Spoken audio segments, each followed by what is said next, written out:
আষাঢ় মাসের ব্রতকথা। বিনন্দ রাখালের পালা। নমঃ নমঃ লক্ষ্মী দেবী নম নারায়ণী, এদিনে করো মা দয়া ক্ষীরোদনন্দিনী। বিনন্দ রাখাল বাস করে বিরাট নগরে, অতি কষ্টে দিন কাটে থাকে কুড়ে ঘরে। অষ্টবর্ষ বয়সেতে পিতা মাতা মরে, অনাথ হইয়া শিশু পথে পথে ঘোরে।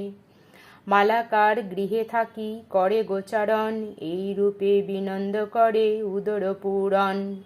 12 বর্ষ কেটে যায় এক এক করে, বিনন্দ সর্বদা চিন্তা করে লক্ষ্মী মারে।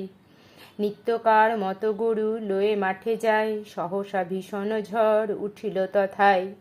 ধেনুগণে বিনন্দ না পাইল দেখিতে, এক মনে কমলারে লাগিল ডাকিতে।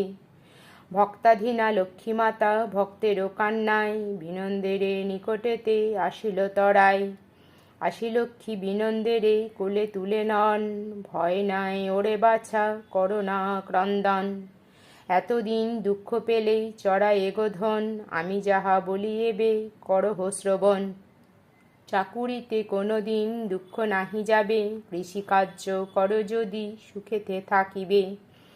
বিনন্দ বলিল মাগো শুনো মোর কথা, কৃষিকাজ যে মোর পক্ষে অসম্ভব কথা।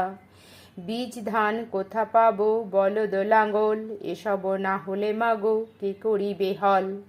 জমি জমা কোথা পাবো বলো মা আমারে, অতি কষ্টে থাকি মাগো ভাঙা কুড়ে ঘরে। লক্ষ্মী বলে এই বীজ ধান তুমি লহ, আজ গুরুবার ইহা বপন করহ।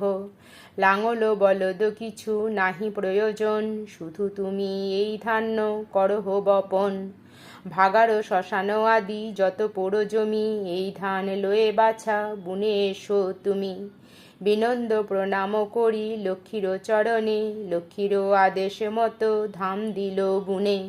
লক্ষ্মীদত্ত ধান্য পাকে আড়াই দিনেতে, বিনন্দ কাটিয়া ধান আনে কুটিরেতে।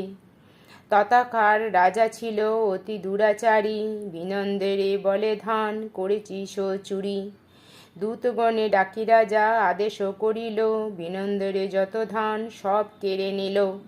কাঁদিয়া বিনন্দ করে লক্ষ্মীর শরণ, অভয় দানিল লক্ষ্মী দিয়া দর্শন।